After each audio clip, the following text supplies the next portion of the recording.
Nah, di sini kita akan membahas contoh soal pada pemantulan cahaya. Contoh soal yang pertama, sebuah sinar cahaya datang pada sebuah cermin datar dengan sudut datang 35 derajat. A. Berapa besar sudut pantulnya? B. Jika sudut antara sinar datang dan sinar pantul disebut sudut deviasi, berapa besar sudut deviasinya?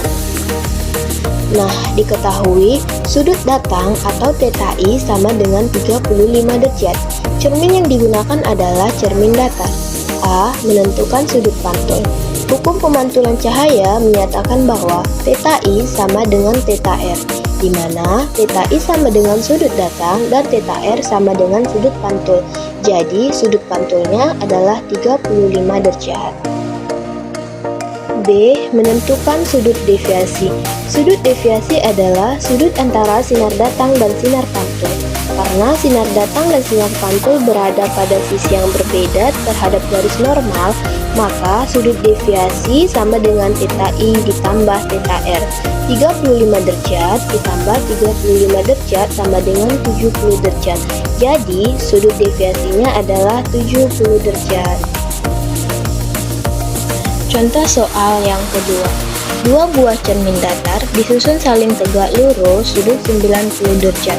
Sebuah sinar datang ke cermin pertama dengan sudut datang 45 derajat, kemudian dipantulkan ke cermin kedua dan akhirnya keluar dari sistem.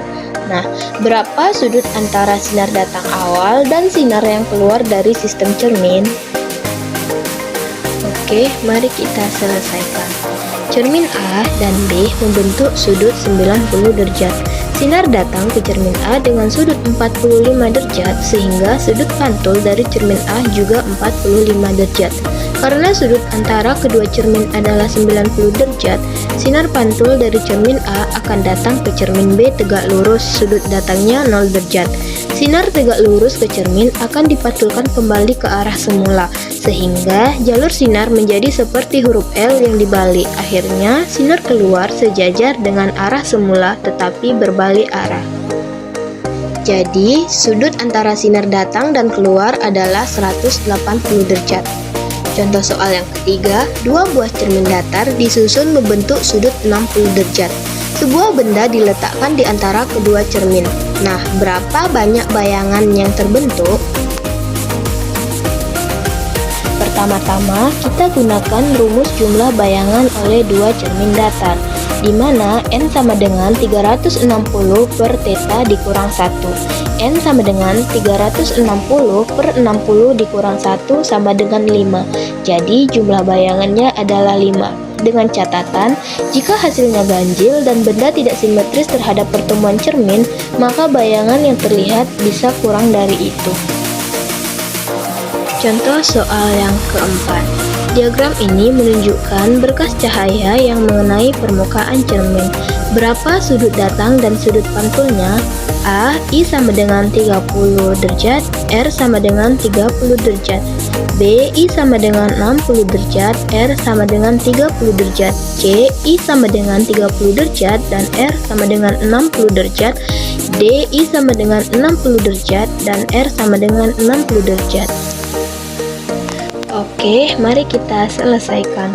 Jawaban yang benar adalah D. Besar sudut datang dan sudut pantul adalah 60 derajat. Mengapa demikian?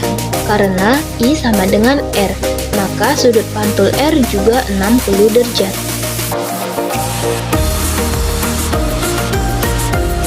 Yang terakhir, contoh soal yang kelima. Mata mengamati objek P dengan refleksi di permukaan cermin. Manakah dari diagram sinar berikut yang benar dan apa alasannya? Oke, mari kita selesaikan. Mata mengamati objek P dengan refleksi di permukaan cermin. Manakah dari diagram sinar berikut yang benar dan apa alasannya? Jawaban yang benar adalah diagram B, karena sinar pantul dan perluasannya digambarkan secara akurat. Sudut pantul dan sudut datang kurang lebih sama.